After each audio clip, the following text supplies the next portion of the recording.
প্রিয় অনার্স তৃতীয় বর্ষের শিক্ষার্থীবৃন্দ, আসসালামু আলাইকুম ওয়া রাহমাতুল্লাহি ওয়া বারাকাতুহু। আশা করি তোমরা ভালো আছো, সুস্থ আছো, সুন্দর আছো। আজ আমরা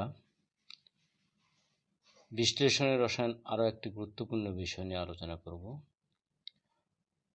আমরা জানি বিভিন্ন মান নির্ণয়ের জন্য অনেকগুলো প্রতিষ্ঠিত পদ্ধতি আছে। এছাড়া বিজ্ঞানীগণ প্রতিনিয়ত চেষ্টা করেন আরও সহজতর উপায়ে সঠিক মান নির্ণয় করার জন্য। তাই উদ্ভাবিত পদ্ধতি কতটুকু গ্রহণযোগ্য সেটি আমরা কিভাবে নির্ণয় করব, আসলে সেটি গ্রহণযোগ্য হবে কিনা সেটি নির্ণয় করার জন্য আমাদের কোনো পদ্ধতি আছে কিনা, এটা তোমাদের একটি প্রশ্ন থাকতে পারে। আজ আমরা সেটি নিয়ে আলোচনা করব, যেটাকে বলা হয় টি পরীক্ষা আর টি টেস্ট। এই টি টেস্টের মাধ্যমে উদ্ভাবিত একটি পদ্ধতির গ্রহণযোগ্যতা আমরা যাচাই করতে পারি। আজ আমাদের আলোচ্য বিষয় অনার্স তৃতীয় বর্ষ মৌলিক বিশ্লেষণের রসায়ন, কোর্স কোড 23-2809, প্রথম অধ্যায় টি পরীক্ষা বা টি টেস্ট।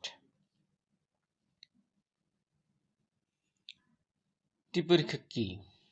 দুটো ভিন্ন পদ্ধতিতে প্রাপ্ত ফলাফলের মধ্যে কোনো পরিসংখ্যানগত পার্থক্য আছে কিনা তা জানা। টি পরীক্ষায় দুটো ভিন্ন পদ্ধতিতে কয়েকবার বিশ্লেষণ করে দুই সেট উপাত্ত সংগ্রহ করা হয়। এই পদ্ধতির একটি স্বীকৃত পদ্ধতি এবং অপরটি পরীক্ষাধীন পদ্ধতি। এই দুই সেট উপাত্ত হতে পরিসংখ্যানগত টি মান হিসাব করা হয়। হিসাবকৃত টি মান অর্থাৎ টি এক্সপেরিমেন্ট যদি তালিকাভুক্ত টি মান অর্থাৎ টি চার্ট অপেক্ষা কম হয়, তাহলে নির্দিষ্ট আস্থা স্তরে দুটি পদ্ধতিতে প্রাপ্ত ফলাফলের কোনো অর্থবহ পার্থক্য নেই, অর্থাৎ আমাদের উদ্ভাবিত পদ্ধতিটি গ্রহণযোগ্য হবে। আর যদি হিসাবকৃত টি মান তালিকাভুক্ত টি মান অপেক্ষা বেশি হয়, তাহলে নির্দিষ্ট আস্থা স্তরে দুটি পদ্ধতিতে প্রাপ্ত ফলাফলে গুরুত্বপূর্ণ পার্থক্য বিদ্যমান, অর্থাৎ আমাদের উদ্ভাবিত পদ্ধতিটি গ্রহণযোগ্য হবে না, কারণ এই জায়গায় এক্ষেত্রে অবশ্যই নির্ধারণযোগ্য ভুল রয়েছে।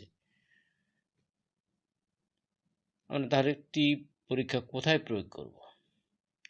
স্বীকৃত সঠিক মান ও পরীক্ষায় প্রাপ্ত গড় মানের পার্থক্যের তাৎপর্য যাচাইয়ের জন্য আমরা এটা ব্যবহার করতে পারি। পরীক্ষায় প্রাপ্ত দুটি গড় মানের পার্থক্যের তাৎপর্য যাচাইয়ের জন্য, বহু সংখ্যক যুগল মানের পার্থক্যের তাৎপর্য যাচাইয়ের জন্য আমরা টি পরীক্ষা প্রয়োগ করে থাকি। টি পরীক্ষা কিভাবে করব? টি পরীক্ষার করার জন্য স্বীকৃত মান জানা থাকলে কোনো বিশ্লেষণ পদ্ধতির নির্ভরযোগ্যতা পরীক্ষার জন্য সেই পদ্ধতি দ্বারা ওই একই মান নির্ণয় করা হয়। অর্থাৎ একটি স্বীকৃত পদ্ধতিতে কোনো একটি মান আমরা নির্ণয় করে নিয়ে এরপর উদ্ভাবিত পদ্ধতিতে ওই একই মান নির্ণয় করা হবে। এরপরে এই দুটি টি থেকে আমরা টি মান বের করে তারপর আমরা তুলনা করব যে টি এক্সপেরিমেন্ট টি চার্ট অপেক্ষা কম না বেশি। যদি টি চার্ট বড় হয় আর টি এক্সপেরিমেন্ট ছোট হয়, তাহলে আমাদের উদ্ভাবিত পদ্ধতি গ্রহণযোগ্য হবে। আর যদি টি মান অর্থাৎ টি এক্সপেরিমেন্টটি বড় হয়ে যায়, তাহলে উদ্ভাবিত পদ্ধতি গ্রহণযোগ্য নয়। এক্ষেত্রে আমরা একটি সূত্র ব্যবহার করি, plus minus t equal to x bar minus mu square root of n by s. এখানে এক্স বার হচ্ছে উপাত্ত সমূহের গড়, মিউ হচ্ছে প্রকৃত মান অর্থাৎ প্রতিষ্ঠিত পদ্ধতিতে যে মান নির্ণয় করা হয় সেই মান, আর এস হচ্ছে উদ্ভাবিত পদ্ধতিতে প্রমাণ বিচ্যুতি, এবং এন হচ্ছে উদ্ভাবিত পদ্ধতিতে পরীক্ষণের সংখ্যা বা উপাত্ত সংখ্যা।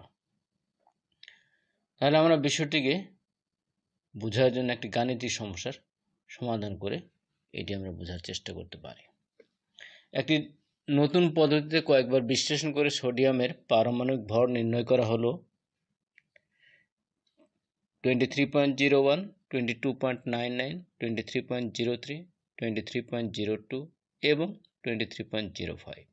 সোডিয়ামের প্রকৃত পারমাণবিক ভর হচ্ছে 22.99, অর্থাৎ স্বীকৃত পদ্ধতিতে আমাদের সোডিয়ামের প্রকৃত পারমাণবিক ভর নির্ণয় করা হয়েছে 22.99। তাহলে 95% আস্থা স্তরে এটি গ্রহণযোগ্য হবে কিনা, অর্থাৎ উদ্ভাবিত পদ্ধতিটি 95% আস্থা স্তরে গ্রহণ করা যাবে কি না। তাহলে এগুলি সমাধান করতে হলে আমাদের গড় মান লাগবে, প্রমাণ বিচ্যুতি লাগবে। গড় মান আমরা নির্ণয় করার জন্য উপাত্তগুলির যোগ করি, আমরা যোগফল পাবো 115.10। আমাদের উপাত্ত সংখ্যা হচ্ছে 5, সুতরাং গড় হবে 115.10/5 ইকুয়াল টু 23.02। প্রমাণ বিচ্যুতি বের করতে হলে আমাদের প্রথমে বিচ্যুতি লাগবে। তাহলে আমরা জানি বিচ্যুতি হচ্ছে গড় মান এবং উপাত্ত মানের পার্থক্যের পরম মান। তাহলে আমরা যদি গড় মান এবং উপাত্ত মানের পার্থক্যগুলি নির্ণয় করি তাহলে আমরা পাবো 0.01, 0.03, 0.01, 0.00 এবং 0.23। আর প্রমাণ বিচ্যুতি করতে হলে আমাদের এই বিচ্যুতিগুলি বর্গ লাগবে।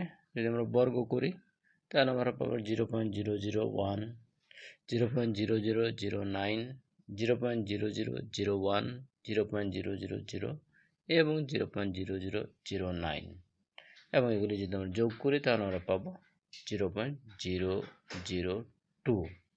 তার প্রমাণ বিচ্যুতির সূত্রে যদি আমরা এই মানগুলি বসাই তাহলে আমরা পাচ্ছি S equal to 0.02।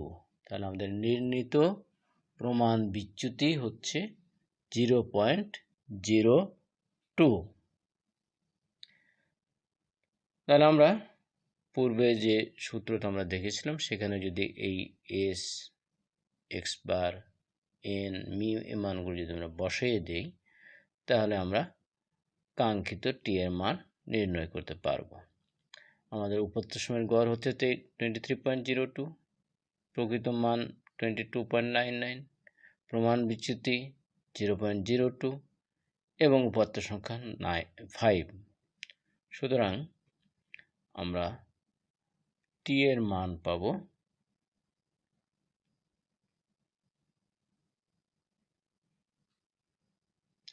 3.345, অর্থাৎ টি এক্সপেরিমেন্ট হচ্ছে আমাদের 3.345। তাহলে এই মান আমরা এখন পরীক্ষালব্ধ তালিকালব্ধ টি এর মানের সাথে তুলনা করব। তাহলে তালিকালব্ধ টি এর মান আমরা কোথায় পাবো? প্রথমে আমাদের তালিকায় যেতে হবে, আর তালিকালব্ধ কোনো মান বের করতে আমরা জানি ডিগ্রি অফ ফ্রিডমের প্রয়োজন হয়। আর ডিগ্রি অফ ফ্রিডম হচ্ছে আমাদের নিউ ইকুয়াল টু উপাত্ত সংখ্যা -1।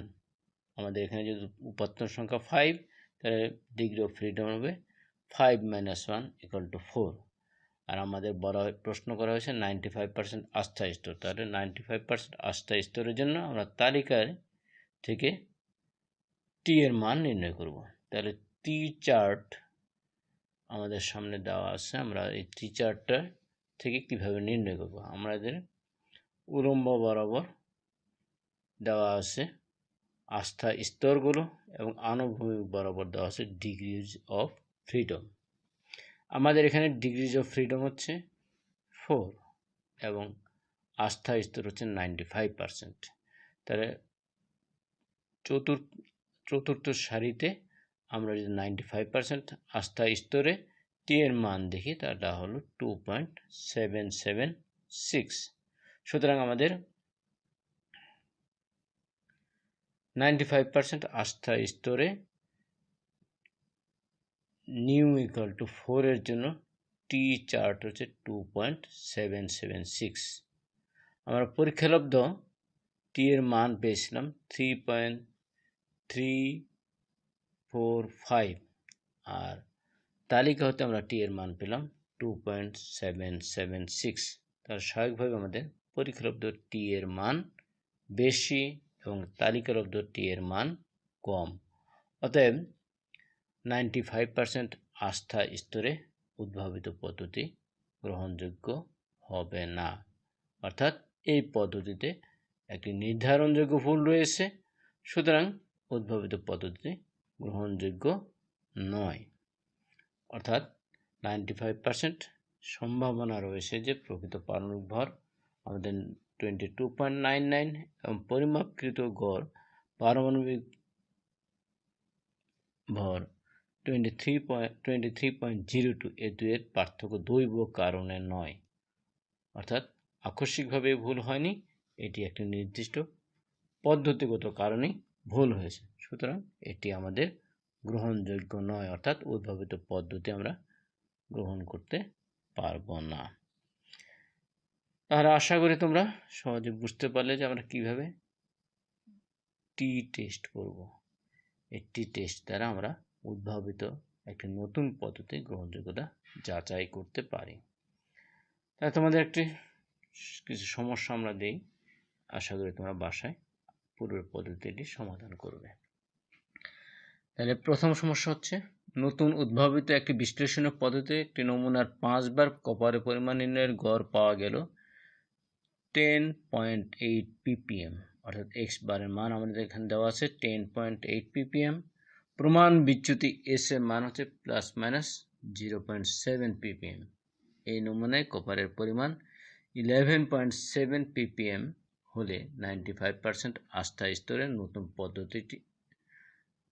নতুন উদ্ভাবিত পদ্ধতিটি কি গ্রহণযোগ্য?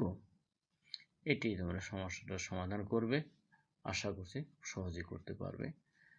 জাতীয় বিশ্ববিদ্যালয়ে 2005 এবং 7 প্রশ্নটি আসছিল। দ্বিতীয় আরেকটি সমস্যা আমরা দিয়ে রাখছি, তোমরা সমাধান করবে। কেরোসিনের সালফারের পরিমাণ জানা আছে 0.123%। নতুন একটি পদ্ধতির সাহায্যে ওই কেরোসিন বিশ্লেষণ করে সালফার পাওয়া গেল 0.112%, 0.118%, 0.115% এবং 0.119%। উপাত্তগুলোতে 95% আস্থা স্তরে নির্ধারণযোগ্য ভুল প্রকাশ পেয়েছে কি? এই দুটি সমস্যা তোমরা সমাধান করবে, আশা করছি নিজেদেরকে যাচাই করার জন্য এই কাজটি করবে। আমার সাথে এতক্ষণ থাকার জন্য তোমাদেরকে ধন্যবাদ জানাচ্ছি। তোমরা সবাই সুস্থ থাকো, সুন্দর থাকো, নিরাপদে থাকো। আল্লাহ হাফেজ।